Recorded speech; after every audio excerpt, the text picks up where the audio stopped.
Yung mga iisip at pakikinig para po tayo pagpalain ng Panginoon. Sapagkat ang topic po natin ngayon ay tugmang-tugma po dito sa ating gagawin tungkol dito sa ating why grow up. Pamagat po natin topic ngayon, why grow up.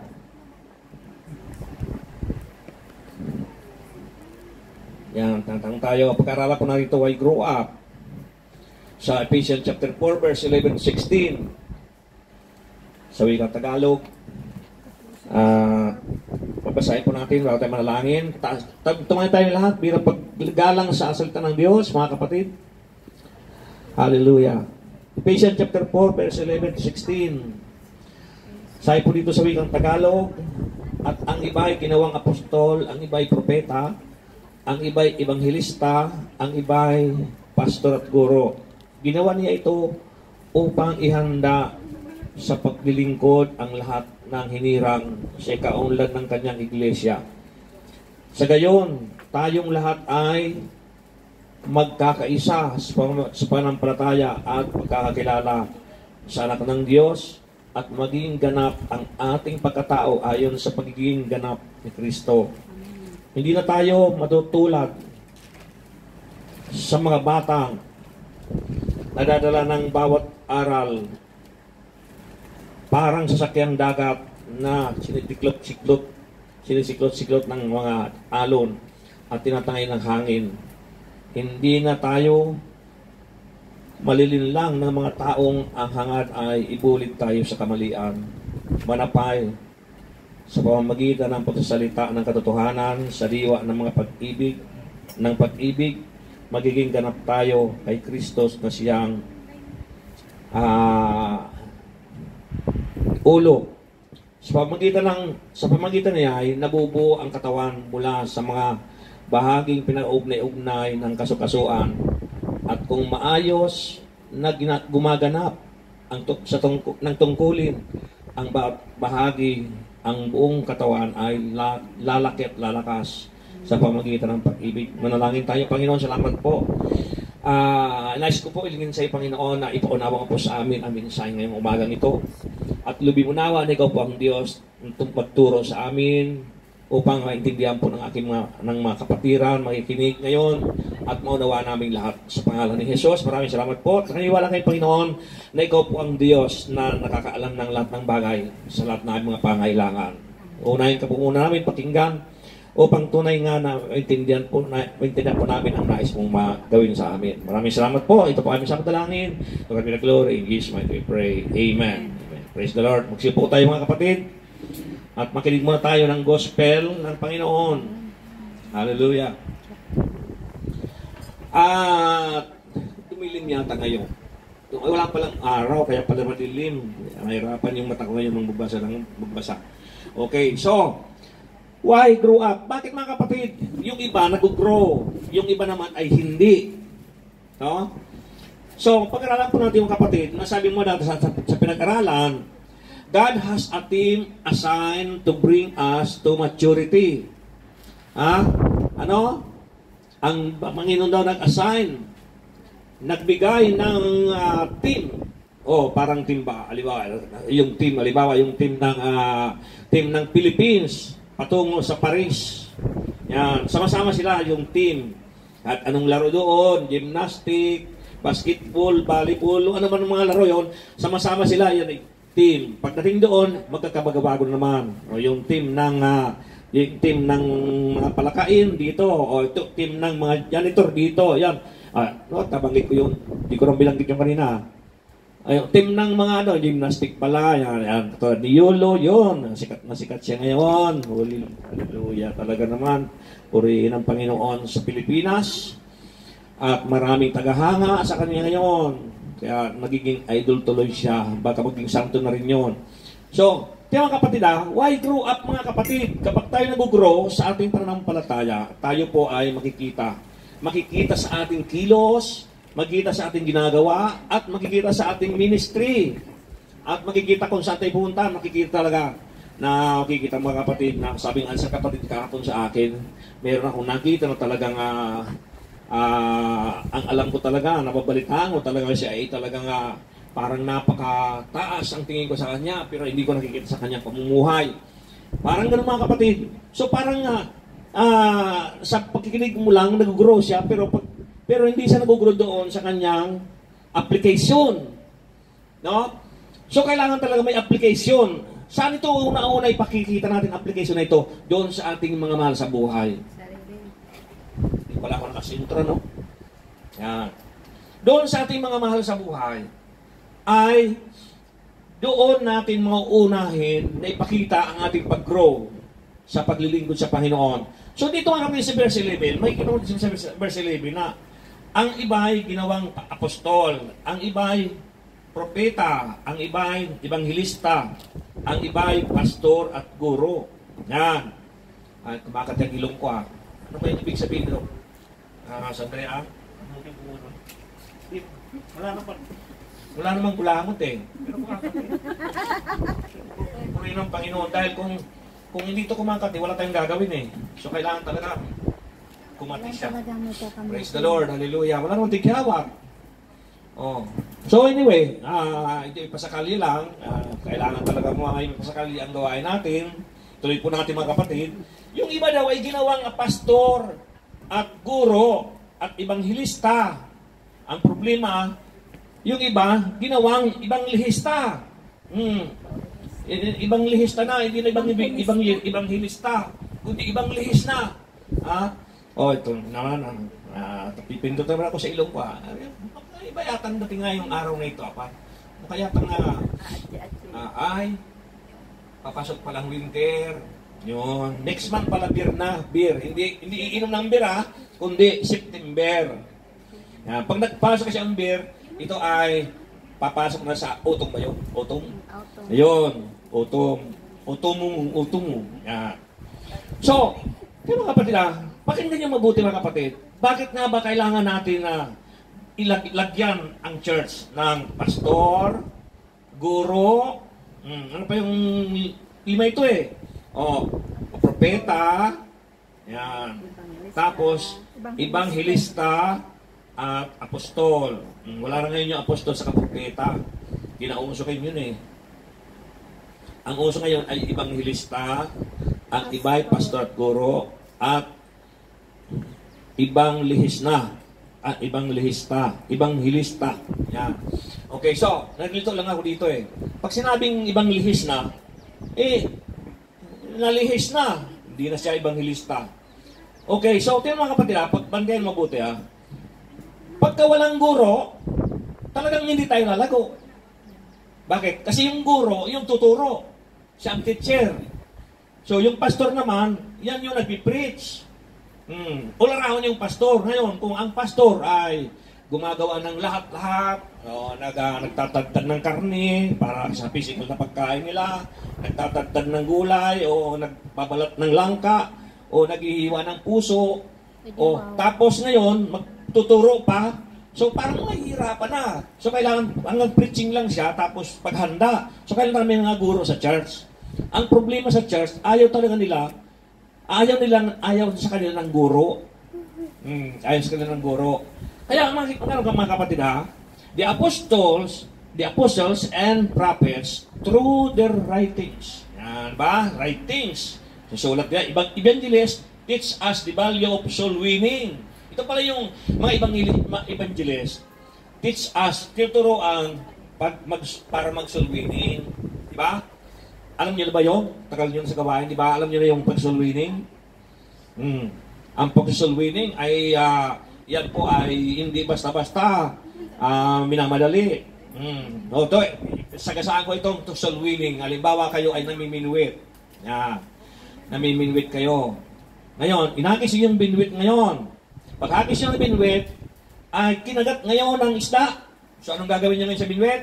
Hindi nyo agad yun gaganunin o anong tawag doon, yung itataas. Iyon ay paikot-ikutin nyo na muna. Nanood na makakapanood na kayo ng namiminwit?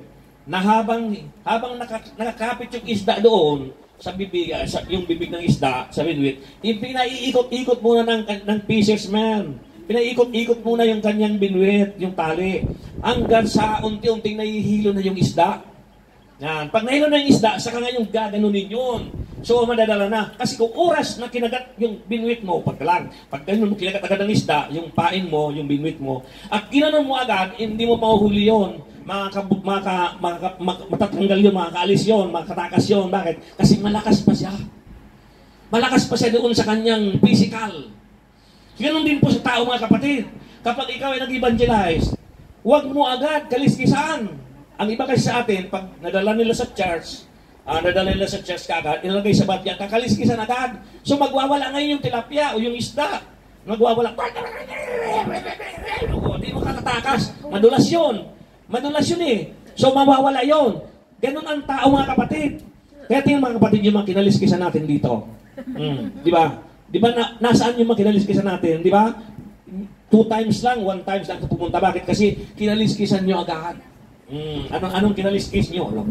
Alam mo, si Bin Laden, patay na. Di ba? Mga kaliskis na yan, mga kapatid, di ba? Di ba? Dapat tayo Bin Laden. Tama na. Okay, so, yan mga kapatid, di ba? Yan ang trabaho ng evangelist. Ang trabaho ng evangelist, hiluin mo muna. Ibig sabihin, pag nakaakay ka ng kaluluwa, dadalhin mo muna sa church, sa kaibiganin mo, alam mo, interviewin mo muna, alam mo, kumusta ka na? Nakailang asawa ka na? Tatanungin mo muna. Pag nagalit siya, joke lang. Di ba? Ilan ang anak mo? Yan, pinaikot-ikot muna yan hanggang sa maging kaibigan mo na siya. Di ba? Tulad ni Sternel, naging kaibigan ko muna siya. Di ba, pinaikot-ikot ko muna sa Section 1, tapos nakarating sa Yunlong, pinaikot-ikot ko siya, hanggang nakarating sa Section Y, hanggang siya nakarating sa maraming aso, at doon sa mga container, di ba? Nakikot siya doon, hanggang siya sa mga binuwit, di ba? Ganun yung mga kapatid, hindi yung pagkakakita mo yung tao, mamamatay ka, pag hindi ka sumama sa akin. Di ba? Tatakas na yun. Bakit? Mamamatay pala ako pag hindi ako sumama sa kanya. Hindi ganon. Ano style ng technique, mga kapatid, sa pag-aakay? Kung hindi tayo kuripot, dadalhin muna sa McDo. Dadalhin sa Jollibee. Di ba? Kapag ang isang evangelista ay sakit, wala siyang pera, kuripot siya, hindi siya makakaakay ng tao. Sa evangelist yung lahat. Ang makakaakay lang ng tao, yung mga generosity, yung mga spirit of generous. Yan, yun ang mga kakay. Bakit? Kasi handa siyang pamasayan niya yung akay niya. Papamasayan niya. Pag yan pinamasayan niya, sasama yan. Pag sumama na yan, ayun, unti-unti na rin yan na paikutin ng pastor. Paikutin doon sa aral. Natuturuan na yan, unti-unti. Di ba? Madali kasing paikutin yung mga sakit. Yung may mga cancer, yung mga buhok niya puputi na, tapos nagkakalbo na.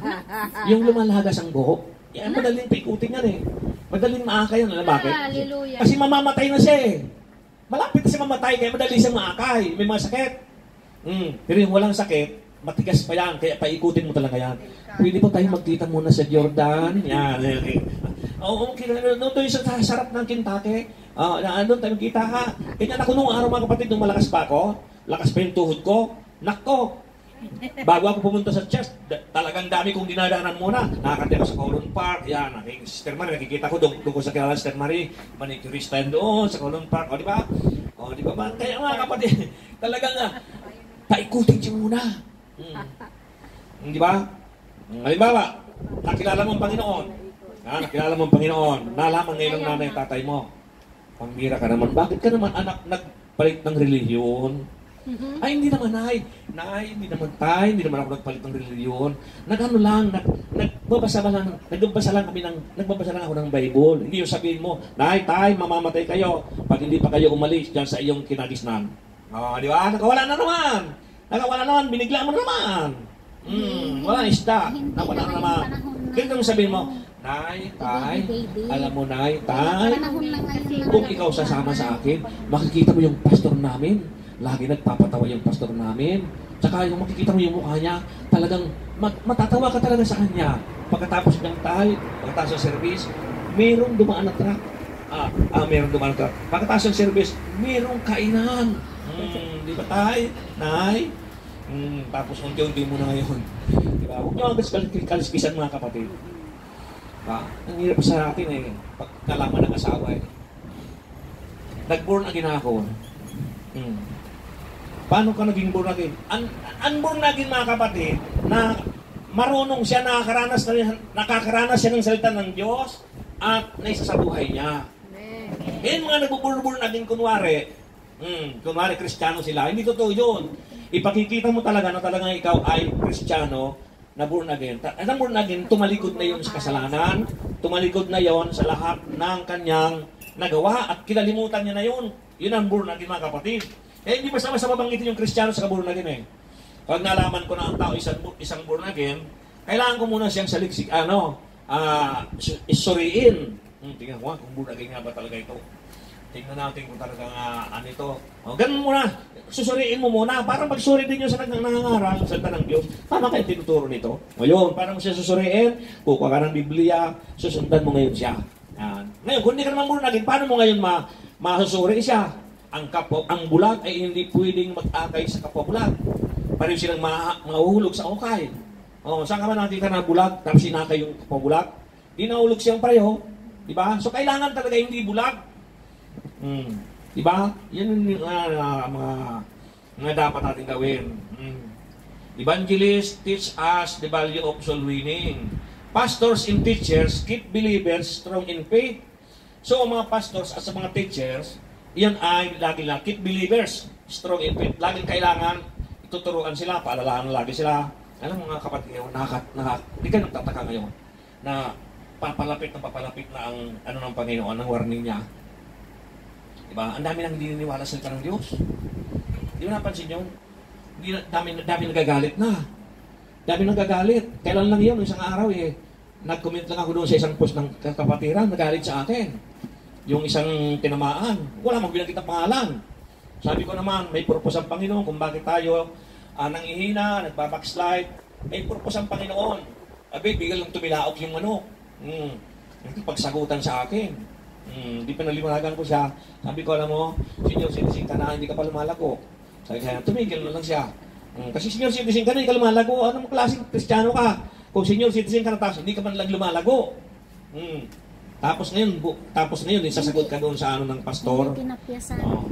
Ako parang nag-post, may supporting verse. Kaya hindi mo talaga mababaluktot yun kasi may supporting verse yun eh.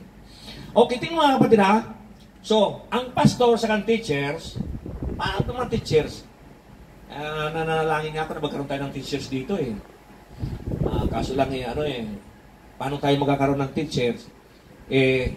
Yung mga estudyante, nalilit na, hindi nga nakaka-atin sa gawain ng Panginoon, so silang tuturuan. Di ba? So, kailangan talaga ipunin muna sila yung maturuan. Kailangan muna. Pa-enroll. Maano muna sila yung, sabi na, mag-aaral tayo. Yung service natin, 11. Darating yung mga member, 11:30. So, saan tayo pupuntang oras doon sa pag-aaral? O, di ba? Alauna. Kaya, pagdating dito sa preaching, dinadagdagan kong oras. Sa halip na natapos tayo ng alas 2, tinatapos ko ng alas 3:30. Di ba? So, ang tanghali, alas 4. So, libre sa dinner, di ba? Di ba? Wala nang dinner. Libre na tayo. Di ba? O, ganun mga kapatid. Kaya lang, minsan naawa ako dito sa mga natutulog. Pag ako nagpipreach, Lord, patawarin mo ako, Panginoon. Sabi mo, Panginoon, kapag natulog ang miyembro na pinipreachan mo, kasalanan ng pastor. Di ba? Humingi ako ng tawad sa mga tulog. Hallelujah. May nagalit sa akin ng pastor dito eh. Sabi ko, alam mo ba, na kapag ang member natulog, na ikaw nagpipreach, kasalanan mo yan. Bakit natulog? Walang power yung turo mo eh. Bakit? O, di ba? Kasalanan ba ni Jesus? Kaya yung mga pastor na tuturo na tinutulugan ng miyembro, walang power yun. Walang power yun. Ngayon, kapag natutulog ang miyembro, gigisingin ko. Gising. Gigisingin ko yan. Hindi pwedeng gumising yun. Kaya pag walang power ang turo mo, Lord, kulang ka sa luhod. Di ba? Alam mo ang kapangyarihan ng Diyos. Tatamaan ka lang ng kapangyarihan ng Diyos kung ikaw ay lumuluhod. Ano ibig sabihin ng luhod? Dagdagan mong panalangin. Hindi pa nanalangin ka lang pagkatapos harap sa kain. Salamat po, Panginoon, sa biyayang ito. Susubo ka na. Di ba? Di mo lang pinasalamatan yung, yung pinanggalingan ng pagkain. Si Lord. Okay, so, Salamat, Panginoon. tiyan mo ha? So, this perfect or mature the saints. God's purpose is to build up the body of Christ. Di ba? Verse 12. Ginawa niya ito upang ihanda sa paglilingkod ang lahat ng hinirang sa ikaunlad ng kanyang iglesia.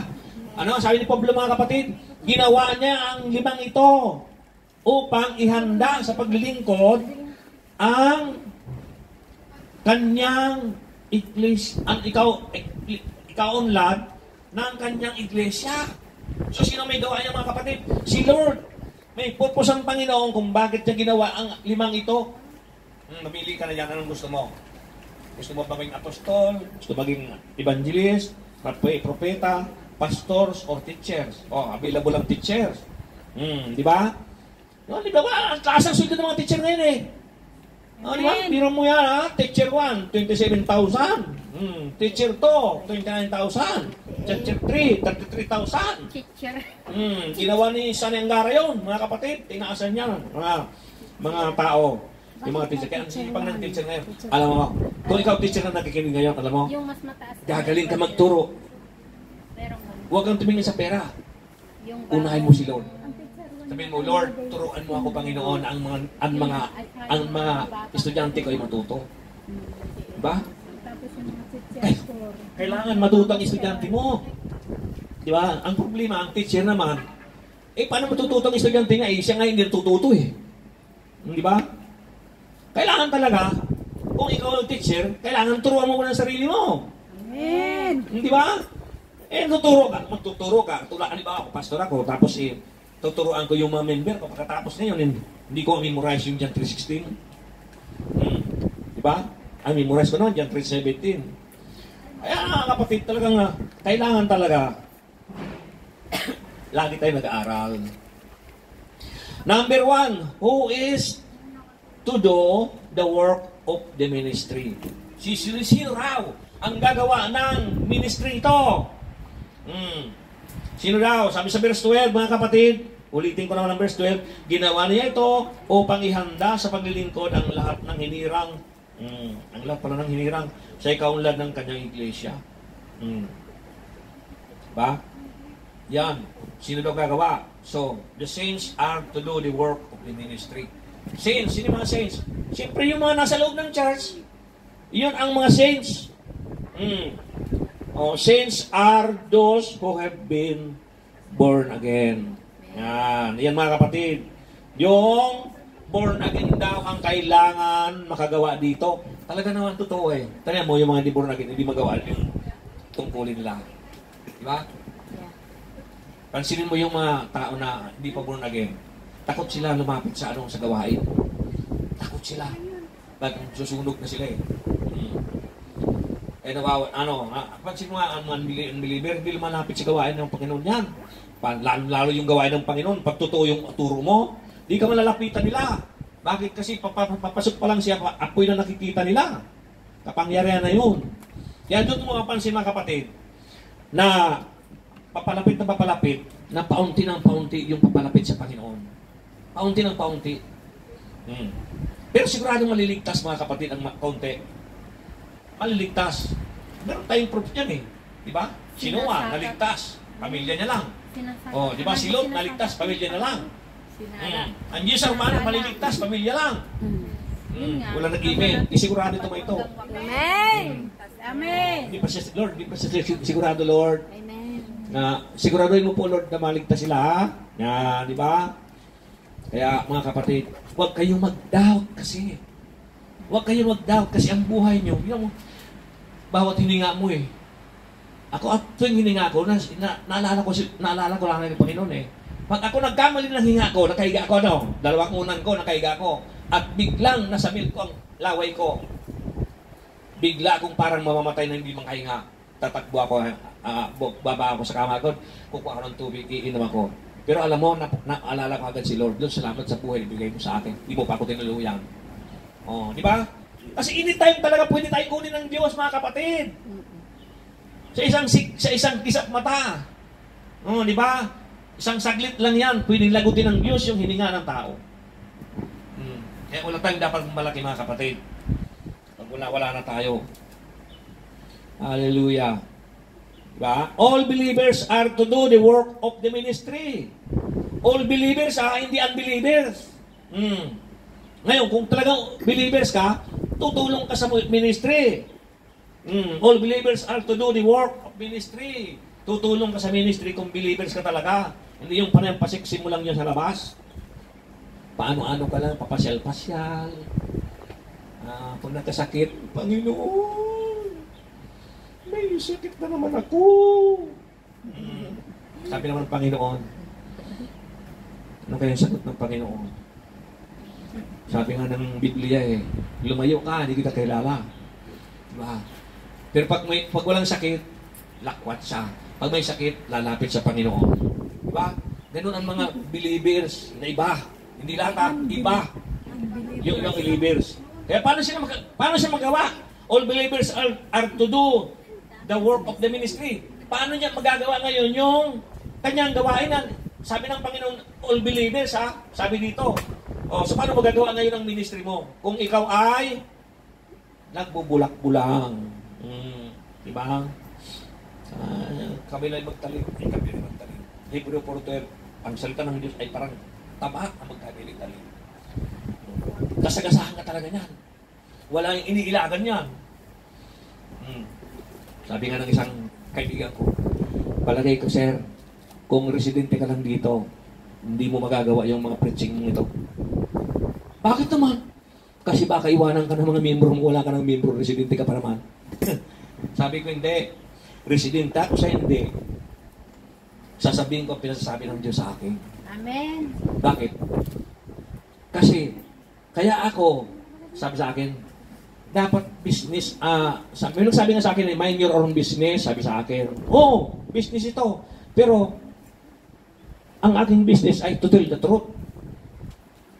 And the truth will set you free. O, di ba? Ang aking business ay sinasabi ang katotohanan.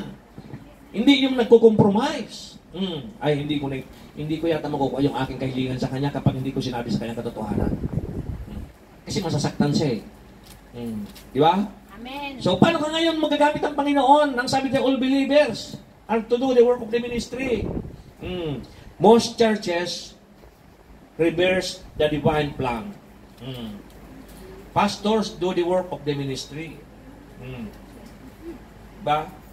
Nakakita na ba kayong mga pastor na umalis sa pagkapastor? Marami, di ba? Marami ang pastor na umalis na. Ang gusto nila ngayon, mamasyal na lang. Mag-preach daw. Mag-preach kung saan church ang mag-invite sa kanila. Ay, paano naman kung walang nag-invite sa iyo? Di tambay ka na ngayon. Di ba? So, pinakamahirap sa lahat na hawakan talaga ang pagpapastor. Bakit? Kamo mahirap ito. Unang-una, ang mga member ng pastor hindi sisilduhan. Subukan mo nga itong boss ko. Kung hindi niya ako silduhan, kung hindi ko siya iwanan. Di ba? Iwanan mo, wala kang sildo Pero pinakamahirap ito mga kapatid, wala kayong sildo, pupunta kayo rito Mamamasahe pa kayo, layo nyo, di ba? So, sino ang gumagawa niyan? Ang Diyos pa rin. Sinusunod naman kami ni Lord. Conviction yan mga kapatid. Dahil kung talagang ikaw ay unbeliever, hindi ka pupunta rito. Hindi ka dito, kung ikaw unbeliever, hindi ka sasayang lang ako Dahil ang believers ka na. Ang problema, mga believers nga tayo, pero kalahati lang. Karnal. Bakit kung sabing karnal? Ay, hindi mo nagagawa yung ministry mo Ano yung karnal? Yung tumalikod, tapos pamaning-banting, pabalik-balik. Sa linggo atin, sunod hindi. Sa linggo atin, sunod hindi. Karnal yun. Ito yan, karnal Christian. Dapat yan ihulog sa kanal.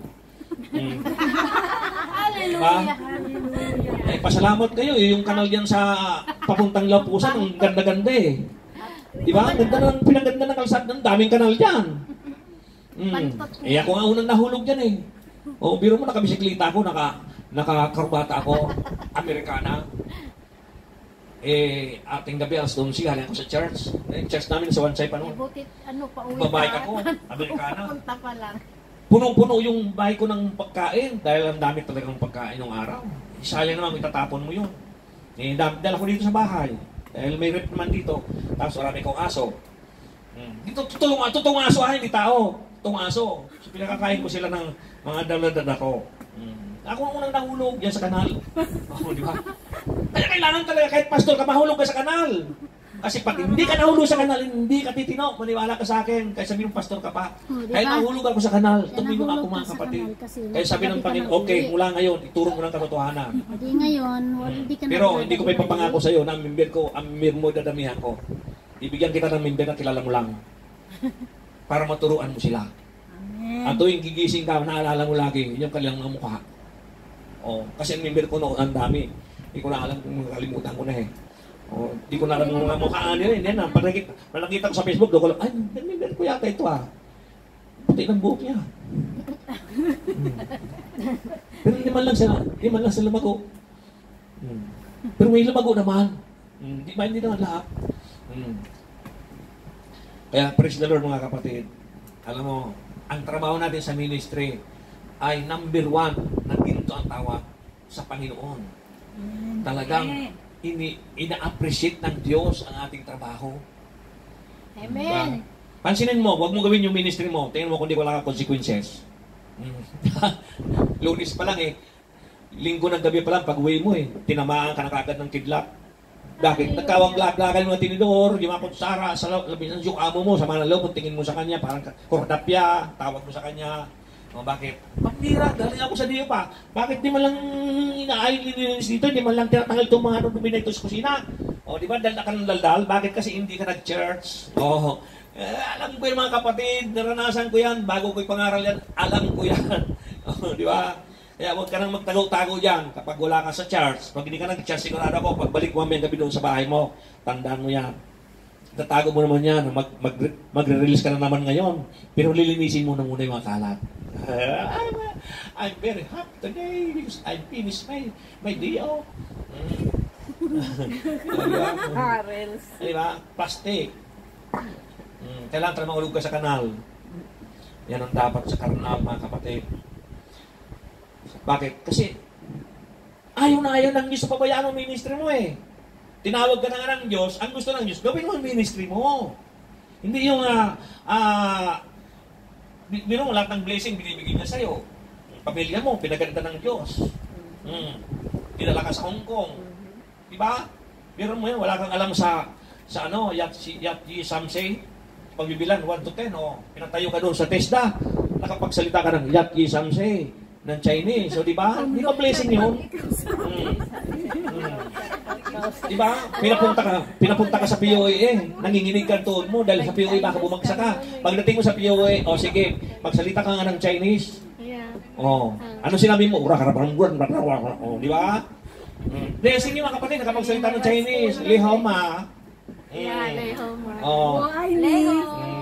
Lihoma, pangit ka, di ba? Lihoma,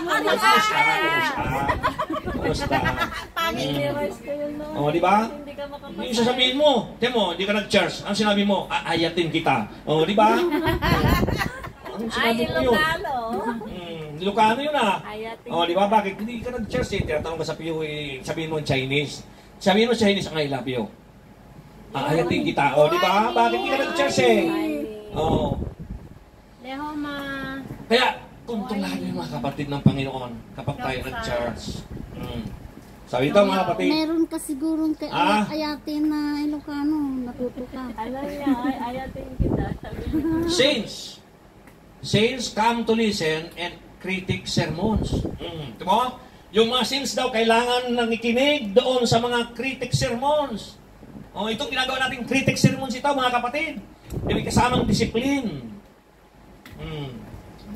Puro tayo God's love. Mahal ka ng Panginoon. Magpatuloy ka lang, kapatid. Mahal ka ng Panginoon. Mahal ka ng Panginoon. Magpatuloy ka lang. Itong tubig, inumin mo. Anong tubig? Lunurin mo. Sawaan tayo sa mga Kristiyano gano'n eh. Puro lang encouragement. Sabi dito, congregation seek to perfect the pastors to ministers. Hallelujah. Too many Christians are back paying spectators. Being spectators. Too many Christian daw. Being spectators. Natawa ko doon sa post ko nung isang araw. Pwede mo naman Tagalogin ah. Hirap ka na mag-English eh. Tuloy na hinihita ka na. O, di ba? Maraming tatawa doon mga kapatid. Kasi, siyempre, nag-English ako ngayon, tapos hirap ako. Yung Tagalogin ko na lang. Baka ako'y bumalik sa akin yung post ko. O, di ba? Yan kapatid. Kaya ganun mga kapatid eh. Kaya nga mga Pilipino, hindi mo intindihan eh. Sabi nga ni Bunso eh. Yun lang naman mga Pinoy, may hindi ba ganun? Magkamali ka lang ng grammar eh. Tama! Kasi dito hindi pinakailaman. Sisitahin ka na eh. Drama. Oo. Pinas lang talaga. Buti si Bunso, galing mag-English niya. Oh. Kaya mga kapatid, kailangan talaga. Yung nakita ko rin doon sa Naya, nakatabi ko. Sa immigration. Abay, galing kami sa aeroplano sa loob, papunta na ng lalabas na. Nag-fill up kami. Abay, tingnan ko, sabi ko mukhang Thailander yata ito. Kasi speaking English eh, hindi talaga siya Tagalog eh. Ay sabi ng gwardiya, pambira ito, Tagalog naman pala ito eh. O, kasi naligaw siya, hindi niya nakita yung daanan kung saan sa exit. Tagalog pala. Oo nga, Pilipino yun ah. In-English ang in-English ka eh. Pambira kang kumamot sa ulo yung one time doon sa Naya eh. Kasi yung mukha niya, siyempre, parang nag-abroad ka kasi yung mukha mo, medyo kamukha ka ng amo mo. Nagpumukha ng amo, nagkikisingkit ka na rin. Yan, yung kutis mo, naging kutis na rin ng pato, incheck. Yan yung mangyari kapatid. Kung ikaw nag-abroad, mahawaan ka ng amo mo. Kaya pagdating sa Naiya, hindi ka na nila, yung immigration, nakahanda ng English nila. Kaya baka mga naman mga Pilipino, mga mayabang, mayabang, mga mayayaman, pagka na ganyan, mag-i-English talaga yan doon sa Naiya, doon sa mga medyo, counter, English speaking na yan. Kaya yung nakita ko na nag-English doon sa ay English speaking, pagdating sa Combiyo, hinahanap yung malita. Bigat ng malita, nasira ang gulong. 3 na yung gulong. Can I find the tulak-tulak here? Di ba? Inahanap yung trolley. Kung saan daw makakakuha ng trolley. Can I find the tulak-tulak here? English speaking na. Kasi tanggal nga isang gulong ng balita niya, kailangan niya sa isang tulak-tulak. I-action mo lang. Di ba? Pinaya lang siya ng sarili. Babaya ko talaga ng Panginoon. Hallelujah. So, what is the result of this backward present plan? Anong resulta mga kapatid? Yung backward present plan. The church moves at a snail pace. Members miss the blessing of ministry. Yun ang mga consequence mga kapatid. Miss the blessing of ministry. When the body is not busy, it creates busy bodies. Diba? Yung mga body natin is not busy, it creates busy bodies. We must get back to God's plan. All believers ministering. Alam nga kapatid, kapag napansin mo na parang masamang pagkaramdam mo, wala kang kailangan mo ang pera, gawin mo yung pinagagawa ng Diyos sa'yo. Kunin mo yung cellphone mo, mag-text ka sa kaibigan mo, kumusta ka na yan? Matatakot yun, utang yata ito eh. Hindi mo alam na pag kumusta mo sa kanya, kumusta ka rin dyan? Kumusta? Pasukan mo na ngayon kumusta ang spiritual mo? Tuwan Diyos yung mga kapatid. Alam bakit? Evangelism yan eh. Tinanong mo siya, kumusta ang spiritual life mo? Baka naman pwede kitang ma-invite manood ka na lang ng ganitong live namin. Di ba? Tuwan ang Panginoon dyan. Nagtutuan Diyos sa ganoon, mga kapatid. Pero kung kukunin mo ang cellphone mo, gagawa ka ng sasayaw-sayaw ka sa kusina mo, biglang nalaglag kung nalaglag doon, nabasag pa. Diba? Karamihan mga ganyan eh. Tapos yung sayaw mo para kang tililing. Meron na kumakilala talaga yung alam mo na, hindi ko na nagugustuhan ng ginagawa nila eh. Hindi naman sila binabayaran YouTube kasi hindi naman nakakakumpleto sila ng 1 milyon. Parang hindi na maganda mga kapatid. Kaya, kailangan talaga, tayong mga naglilingkod sa Panginoon mga believers, kailangan talaga active din tayo na baray natin yung ginagawa ni Satanas. Amen. Nakita niyo yung mga nagdidisco ng mga bata? Oo nga. Ayoko na nakita niyo yun. Nakita. Mga bata. Oo nga. Bata, Hindi oh. ko nakita. Dati sa Naku. club lang Hindi yun. ko nakita yun. Sa YouTube, sa Facebook, grabe mga teenager. Ay, kasi sa Facebook. Hindi Oh, kasi mga ako kapatid. masyado sa Facebook na ngayon. Di ba? Sino ang burara? Yung mga bata? Hindi. Magulang ang burara. Magulang. Di ba? Naalala nyo kung babalikan nyo yung, yung live natin nung Wednesday. Yung Matthew chapter 2 verse 15, ay yung Malakay chapter 2 verse 15. Hindi tayo yun ha. Ikaw nailig ka sa tayo, ikaw nagagalit sa kapo eh. Ito, Malakay 2:15. Ang gusto ng Diyos, ang mga mag-asawa ay gumawa ng mga bata na makadiyos. Yung mga anak nila ay makadiyos. Eh, paano makadiyos yun eh? Kalit-lit pa, hindi na alam kung anong isasayaw. Di ba? Sinong burara? Yung magulang. Hosea 4:6, my people perish because our lack of knowledge. Hallelujah. Ganda na nga ngayon ng panahon eh. Alam ko bakit? Noong araw natuto ako sa Bible eh. Walang social media. Walang cellphone. Nagbasa ako. Ang ganda na ngayon mga kapatid eh. Makinig ka lang eh. Tulog, nakahiga ka na. Oh, may naka-earphone ka. Lagay mo sa tainga mo, nakikinig ka na ano. May matututunan ka na. Kaya si Satanas active. Sabi ni Satanas, tanggalin mo yan. Ngayon, kung may alam ka sa Biblia, alam mo na si Satanas yung gumagawa yan eh. Tatanggalin sa Satanas yung wala ka. Alisin yung desire sa puso mo ni Satanas. Ngayon, kung malakas ang desire sa puso mo na binigay ng Diyos, dahil ang Diyos ang nagbibigay ng pagnanasa eh. Sa Philippians sinabi niya eh. Ang Diyos ang nagbibigay ng pagnanasa sa inyo para kayo ay ganahan makinig ng salita ng Diyos. Ang Diyos ang nagbibigay niyan. Ngayon, kung mahina ang kapit mo sa Panginoon, hindi mo magagawa yon. Aagawin ni Satan yon. Tatanggalin niya yon. Alam mo kung bakit? Kasi talaga sa mundo, dalawa lang talagang demonyo at makadiyos. Si Cain, makademonyo. Si Abel ang makadiyos. Dalawa yun eh. Ngayon saan ka? Kay Abel ka ba o kay Cain? Di ba? Si Cain makadiyos. Sino ba yun? Ay makademonyo. Bakit? Pinatay niya si Abel eh. Oh. So dalawa lang talaga sa mundo ang tao. Makademonyo at makadiyos. Ay, pastor hindi ako makademonyo makasanlibutan ako. O ano yun? Sino ba ang leader ng sanlibutan? Di ba si Satan? Sabi nga, huwag mo ibigin ang sanlibutan.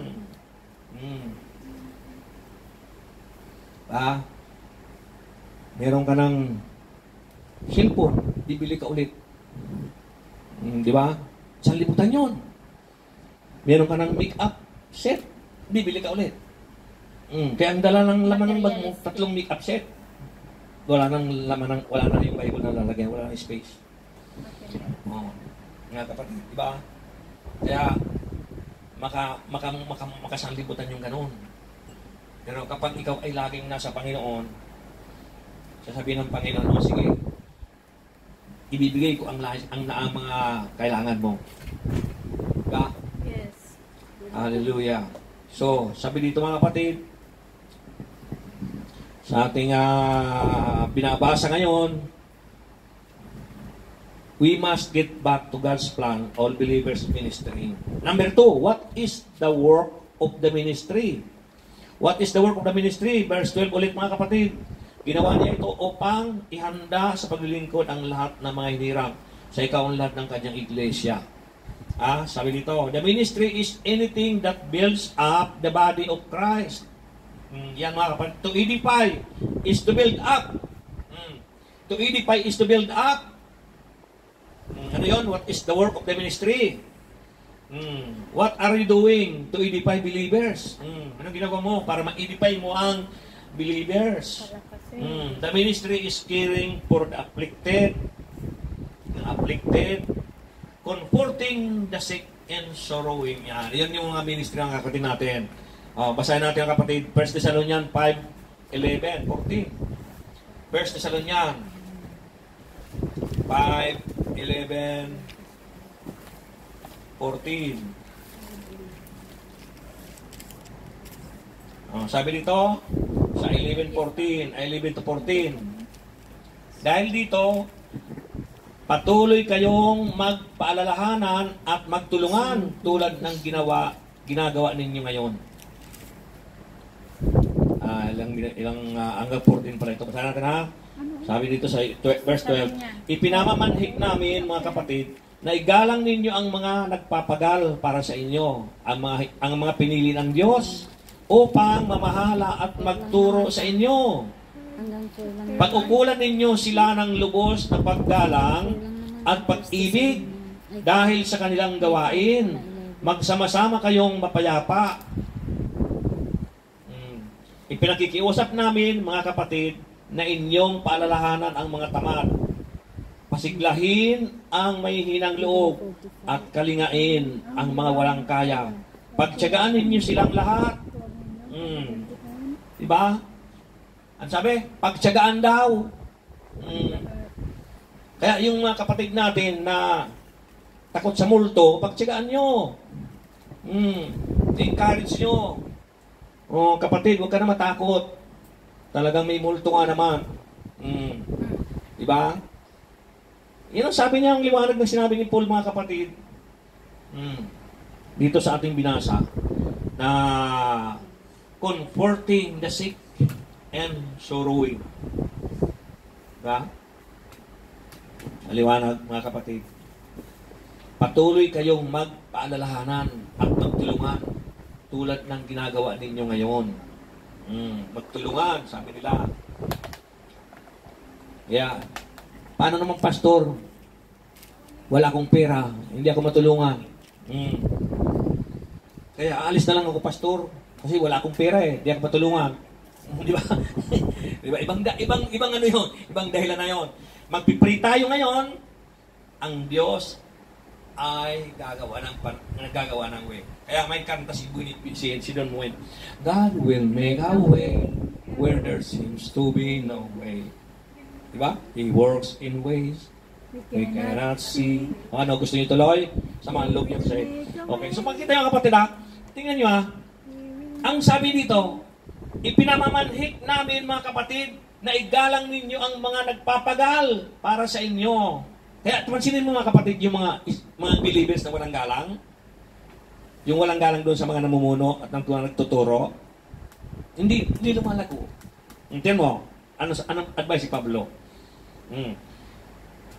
Ipinamanhik namin, mga kapatid, na igalang ninyo ang mga nagpapagal para sa inyo, ang mga pinili ng Diyos upang mamahala at magturo sa inyo. Di ba? Igalang daw. Ang kaso, sa halip na igalang, pinagtulong-tulungan. O, di ba? Nakikita na kayong pastor na pinagtulong-tulungan ng membro. May kilala nga akong pastor, pinakain ng panis Kaya yung pastor umalis. Nagtayo ng sariling church. Buti naman, ngayon, senior citizen na siya. Pastor, kumusta ka na? Di ba? Akala niya di ko nabalitaan yung nangyari sa kanya. Pray ako, sabi ko, Lord, huwag na kayo mangyari sa akin to. Kaya pinakain ako ng panis ng mga leader ko. Mga leader yun nag-aalis sa pastor, pinakain siya ng panis. Diba? So yung gumawa noon, wala nang asenso. Ano ba kami? Do not touch the anointed one. Kahit man may kasalanan yung pastor, huwag mong pakialaman yan. Dahil ang Diyos ang pagbibigay sa kanya ng punishment, hindi ikaw.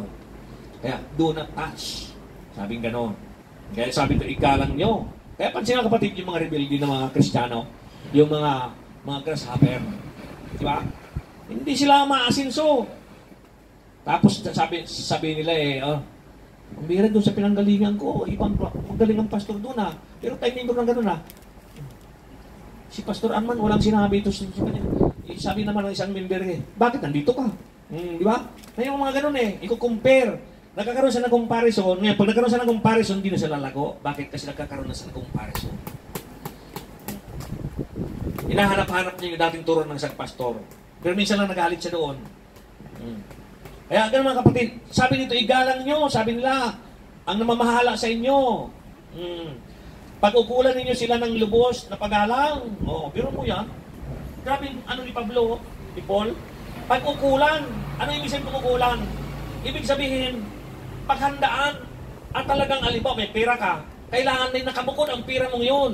Na para lang talaga doon sa kailangan na yun. Pag-ukulan, ibig sabihin, napaka-importante na talagang na igalang, pag-alang, at pag-ibig. Dira mo yan, kasama pag-ibig. Pag-ukulan, pag-ibig. Dahil sa kanilang gawain. Di ba? Siyempre, pag nagalit yung mga leader ng church, nagalit yung pastor, hindi sila masaya. Di ba? Hindi sila masaya. Kaya, lalo-lalo na kapag ang pastor nag-umpisa pa lang. Kaya nga, dito ako nakalbo Makita niyo yung ilalabas ko sa picture yung bata pa ako noon, napakakapal ng kuko. Di ba? Kasi ang ginagawa ko, sa halip na sumbatan ko sila, halip na magalit ako sa kanila, pinapasok ko na lang sa ulo ko. So, yung ulo ko naman puputi ang buko, malalagas yun. Ganun mga kapatid. Sabi dito, sabi dito, pag-ukulan niyo sila ng lubos na pag-alang at pag-ibig. Wala na silang pag-ibig sa akin, wala na silang pag-alang. Kaya anong nangyari, doon ako nakakalbo. Bakit? Kasi iniisip ko sila mahal ko sila Turo sa akin ng Diyos, mahalin mo ang iyong kapwa. Ngayon, dahil sa hindi nila ako mahal ko sila, so ang lalabas ngayon, lalagas yung buko. Di ba? Kaya ang nangyari, panot. Di ba? Kita mo si Noy, hindi na doon namatay sa pagkapanot. Di ba? Patay si Noy, mga kapatid. Kaya, iwasan mo ang stress. Paano naman, pastor, maiwasan ng stress? Lumuhod ka. Manalangin ka. Magpasting ka. Bakit pastor papasting ka? Bakit malagyan mo? Di ba? Di ba? Kami na lang, Lord, nakakalam noon. Basta ang mahalaga, lumuhod ka. Kaya hindi ka lumuluhod. Ay, nako. Ang mangyayari ngayon, wala kang igagalang. Ano sabi sa verse 14? Pinakikiusap namin, mga kapatid, na inyong paalalahanan ang mga tamad. May tamad na pastor akong kilala, abay talaga naman nagalit sa akin nung sabihin ko, ano naman? Ano ka ba naman? Tagal-tagal mo na dito, residente ka pa, wala kang miyembro. Di ba? Kinanyan ko siya. Talaga naman yung galit sa akin. Di ba? Ewan, sabi ko, Lord, tinawag mo talaga ako. Bakit mo ako tinawag? Wala man akong balak magtayo ng church. Domestic helper ako. Bakit di mo ako gawing residente kung talaga tinawag mo ako? Mali pala yung tanong ko sa Panginoon. Mali pala Dahil ang gusto ng Panginoon, di mo ba alam na pinagpapala ko yung mga domestic helper? Di mo alam yun? Sige, buksan ko ang Biblia. Bukas ko nga kapatid, nabasa ko ngayon, si Joseph. Si Joseph pinulog sa balon. Domestic helper sa Egypt. Nagkaroon tagutom ng maraming taon. Sino naging presidente? Gobernador. Domestic helper, si Joseph. Kaya hindi nakukuha sa mga residente na yan. Ay, yung mga residente, ang tingin nyo sa akin napakababa. Hindi nyo lang alam, ang tingin sa akin ng Diyos napakataas. Bakit? Meron tayong mga tinadaanan sa Biblia Di ba? Ikaw nga lang yung nagla-live na walang pera Kailangan talaga mga kapatid, magpakumbaba tayo. Pinagpala tayo ng Panginoon, pero wag nyo ita-down yung mga mababa. Diba? Kasi sabi, ang mga domestic helper daw na pastor, hindi magkakaroon ng member na residente. Ano naman po hindi? Diba? Bakit? Ano ba pagkakaiba ng kaluluwa ng residente sa domestic helper? Kanya mga kapatid, masaktan, you shall know the truth will set you free. Hallelujah. Kaya, ang sabi ng ating text mga kapatid, doon sa ating binabasa, ay ihanda sa iglesia. Sa mga hinirang. Hallelujah. So, visiting the fatherless and widows. Ano naman yan? English na naman yun Fatherless and widows. James 1:27. James 1:27. Santiago.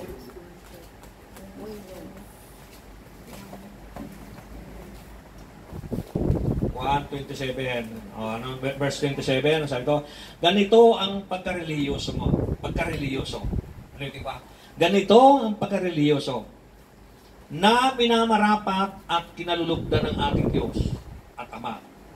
Tulungan ang mga ulila at mga babaeng balo sa kanilang kahirapan at ingatan ang sarili na huwag mahawa sa kasamaan ng sanlibutan ito. Bakit sinabi na ingatan ng sarili? Kasi baka yung babaeng balong tinulungan mo ay prostitute. O, di ba? Kaya nag-ingatan daw. Ang sinasabi nitong tulungan, yung mga babaeng balong, believers. Pero yung unbelievers, kailangan natin silang tulungan din na madala sa Panginoon. Pero, ang sabi ni Santiago, mag-ingat. Mag-ingat. Di ba? Silang mag-ingat. Maraming religyoso eh. Hindi na magalaw yung paa pag naglalakad, yung kamay pag naglalakad eh. Religyoso yan, religyoso yan. Religyoso yan. Ayaw madiben yung damit. Yan. Baga, ito ang tinuro ni Santiago. Ganitong pagka-religyoso na minamarapat at kinalulugdan ng ating Diyos at Ama. Tulungan ang mga ulila at mga babaeng balo sa kanilang kahirapan.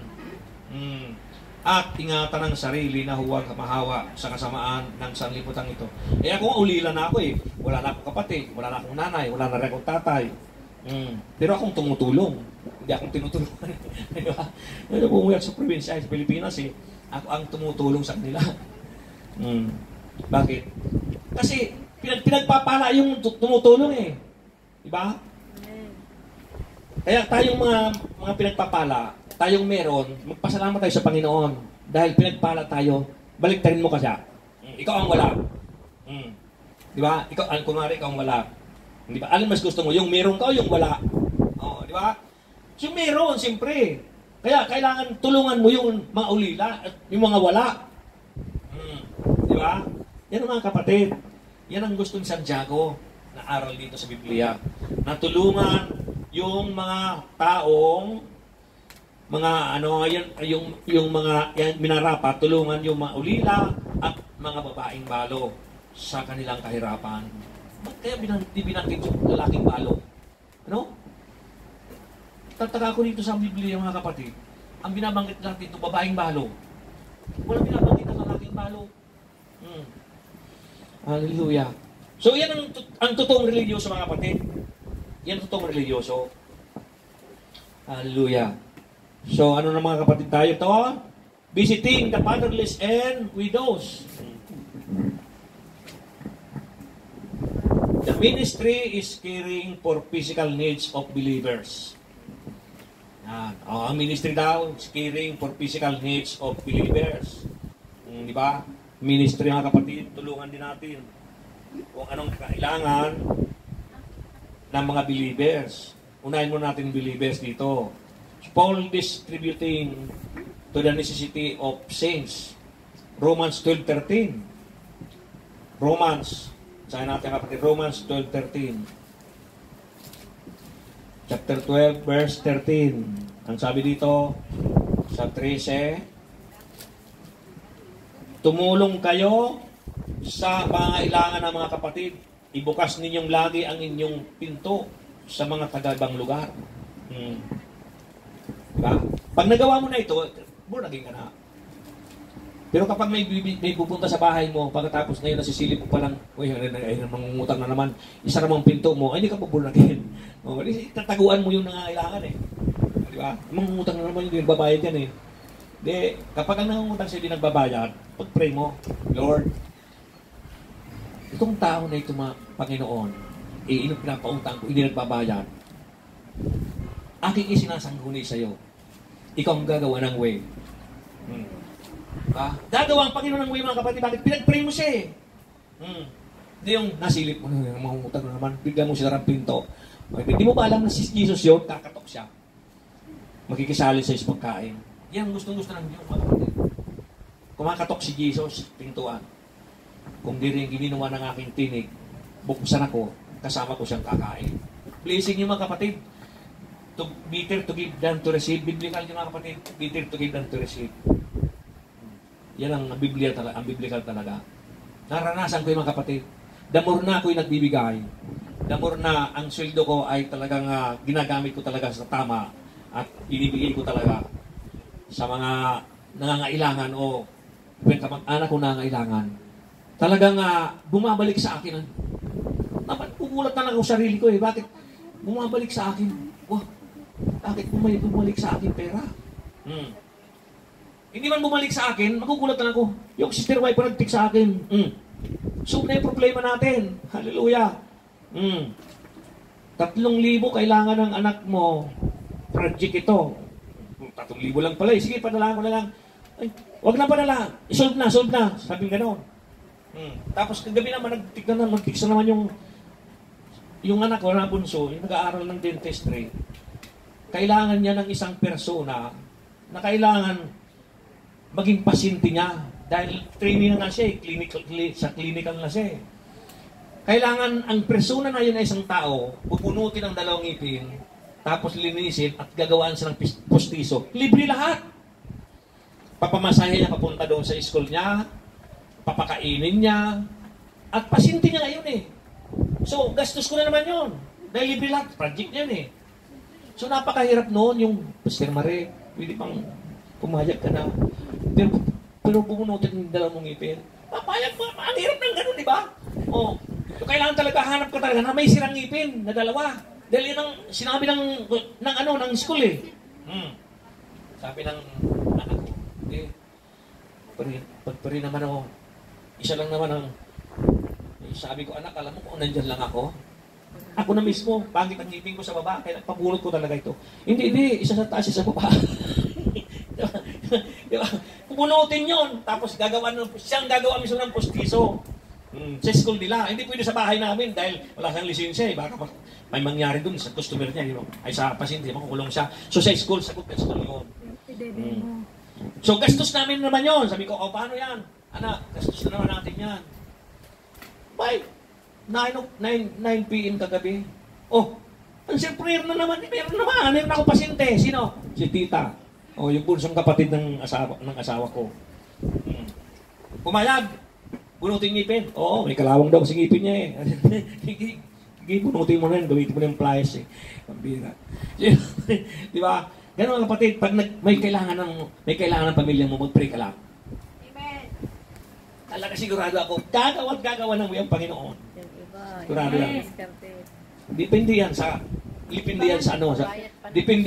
relasyon mo sa Lord. Yung relasyon mo sa Lord, depende yan.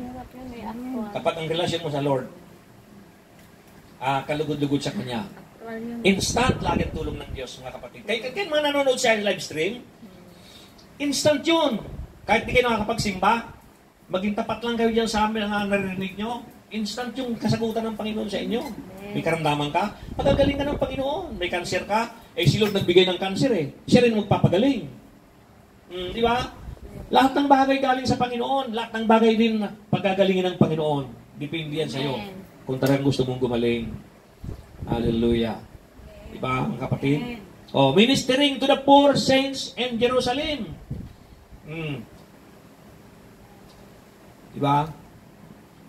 The ministry is caring for the spiritual needs of believers. Yung ministry daw natin, nakikare doon sa mga pangangailangan, spiritual needs of believers. Diba? Alam mga kapatid, ang ibig sabihin dito, pag tayo nagpipilos, tayo mga believers, nababawasan na yung ating mga kwentuhan tungkol doon sa makamundo. Ang pinag-uusapan natin, yung spiritual needs na lang. Diba? The ministry of caring for the spiritual needs of believers. So, kailangan tayo ng spiritual needs. Kasi tayo gusto gamitin ng Panginoon para mawin natin yung mga unbelievers. So, ministering to those overtaken by Paul, Galatians 6:1. Basahin natin ito, Galatians 6:1, mga kapatid. Sa Galatians 6:1.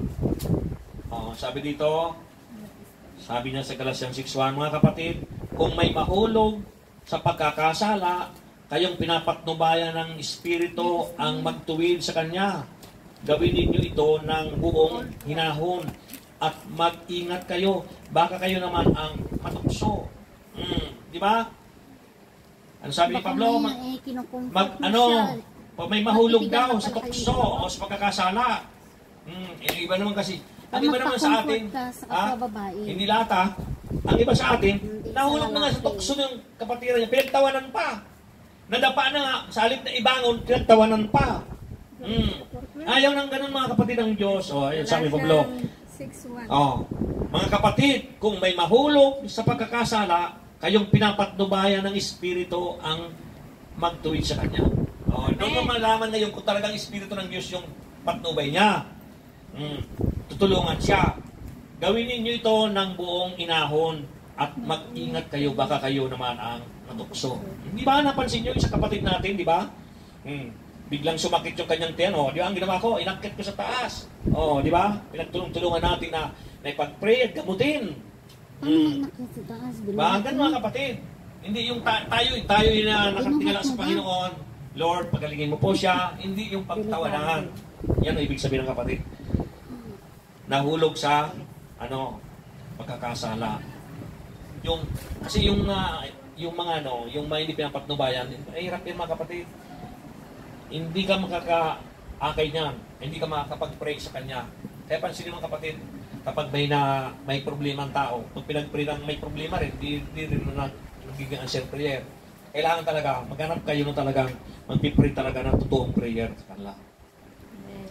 Hallelujah. So, ministering is encouraging one another. Hebrew 10:25. Ano sabi sa Hebrew 10:25? Huwag kaligtaan ang pagdalo sa pagtitipon upang ang bawat isa ay palakasin. Encouraging one another. Diba? Encourage natin ang bawat isa sa atin. Alam mo, nangihina na siya, encourage natin siya.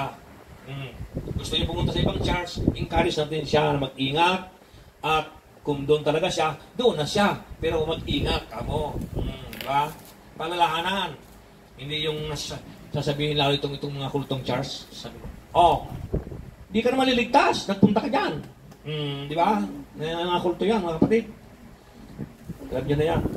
Yung mga wanted. Last na tayo mga kapatid. What happens when we will do the work of the ministry? Balikan natin yung text natin mga kapatid sa Episo.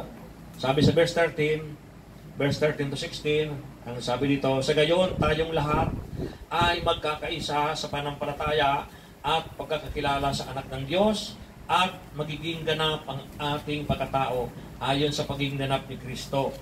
Hindi na tayo matutulad sa mga batang nadadala ng bawat aral parang sasakyang dagat na sinisiklot-siklot ng hangin ng mga alon at tinatangay ng hangin. Hindi na tayo malilinlang at mga taong angad ay ibulit tayo sa kamalian. Amen. Hallelujah. Ano yun? Verse 16. Manapay sa pamagitan ng salita ng katotohanan, sa diwa ng pag-ibig, magiging ganap tayo kay Kristo na siyang ulo. Sa pamamagitan niya ay mabubuo ang katawan mula sa mga bahagi pinag-ugnay-ugnay ng kasakasuan. At kung maayos na gumaganap ng tungkulin ang bawat bahagi, ang buong katawan ay lalaki at lalakas pamagitan ng pag-ibig. Alam niyo mga kapatid, yung barko, na example dito, na hindi na tayo tulad sa barko. Bakit sinisiklot-siklot ng hangin? Alam mo bakit? Yung barko, nakita na yung barko? Yung barko, mayroon niya na angkla. Kung makita niyo yung angkla niya, napakabigat. Yung bakal na napakabigat doon sa unahan. Tapos, pag magparking yung barko sa dagat, ibabagsak yung angkla sa dagat, pero may tali yun. Siyempre, may tali yun. Ngayon, habang naka-stop yung barko doon sa dagat, yung angkla nandun yun sa ilalim. So, hindi, kahit lumakas ang bagyo, hanginin man ang barko, hindi tatakbo yun. Bakit? Kasi may angkla siya. Yan din ang tulad ng Kristiyano. Kapag ang Kristiyano, merong angkla, sino yun? Ang banal na Espiritu. Ang banal na Espiritu, pagkasama mo lagi, hindi ka matatangay ng sinasabi dito na hindi na matutulad sa mga batang nadadala ng bawat aral parang sasakyang dagat na sinisiklot-siklot ng mga alon at mga hangin, ng tinatay ng hangin. Di ba? So, yung angkla na yun mga kapatid, kaya ang isang Kristiyano kapag walang banal na Espiritu, sigurado ako tangay ka, maniwala ka sa akin. Kahit anong importante ng lakad mo, kapag may Holy Spirit ka, di mo unahin ang unahin mo talaga ang gawain ng Diyos. Amen. Yan ang tunay na may Espiritu Santo. Praise the Lord. Oo. Pero kapag wala kang banal na Espiritu,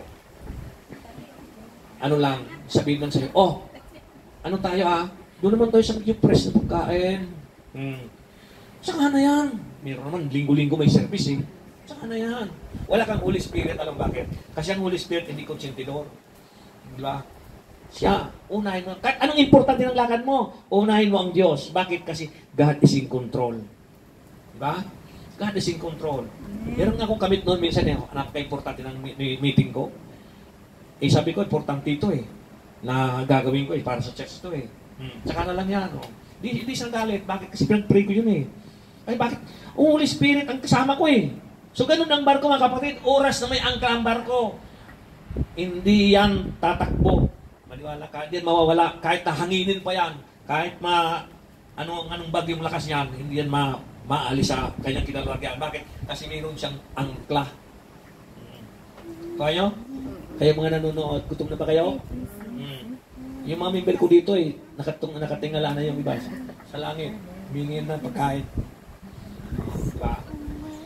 Ano mga kapatid? Napakasarap pag ang salita ng Diyos ang pagkain natin. Amen. Matthew 4:4, hindi lang nabubuhay ang tao sa tinapay, kundi nabubuhay siya sa bawat salitang sa bibig ng gagaling sa bibig ng Diyos. Salita ng Diyos ang pinakamalakas. Bakit? Kapag oras na may salita ka ng Diyos, mga kapatid, sasabihin ng Diyos sa'yo, dumaan ka na dyan, free ka dyan. Ayan Jollibee, mayroon kaibigan dyan, free, pasok ka na.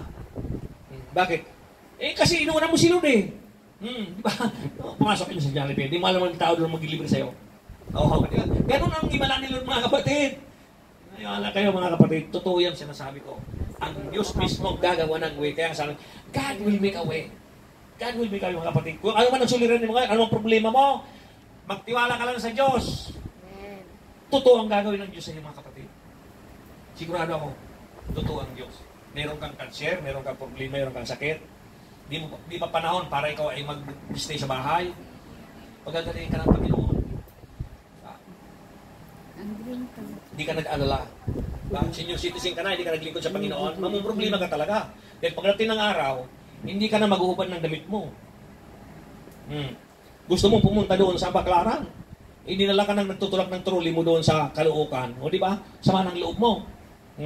Bakit? Yun ang nangyayari, mga kapatid. Kaya ngayon pa lang na bata ka pa, nakakalakad ka pa, malakas ka pa, maglingkod ka na sa Panginoon. Ibigay mo ng time mo sa Panginoon dahil ang Panginoon laging handa. At baka pag nag-rapture, hindi ka nadadaan sa hirap. Post-tribulation tayo, mga kapatid. Hallelujah. Napakaliwanag niya.